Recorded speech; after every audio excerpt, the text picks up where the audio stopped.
তো আজকে বানাচ্ছি চিকেন মালাই কাবাব। এখানে আমি সলিড চিকেন টুকরো নিয়ে নিয়েছি ভালো করে ধুয়ে। তারপর আমি এর মধ্যে দিয়েছি রসুন, আদা, কাঁচা লঙ্কা বাটা, আর দিয়েছি পরিমাণ মতন নুন, পরিমাণ মতন হলুদ, একটু লঙ্কার গুঁড়ো দিয়েছি, শুধু জাস্ট কালারের জন্য দিয়েছি টক দই। এরপর আমি ম্যারিনেট করে রেখে দিয়েছি 20 মিনিট।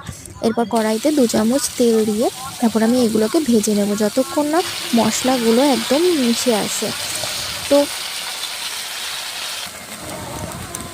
তো মশলাগুলো এরপর এমনভাবে মিশাতে হবে যাতে পুরোপুরি একদম টেনে যায় চিকেনটার সাথে। এরপর আমি চিকেনগুলোকে ভালো করে একটা নেটের মধ্যে ভালো করে সেঁকে নেব কাবাবের জন্য, এতে কিন্তু ফ্লেভারটা দারুণ আসবে।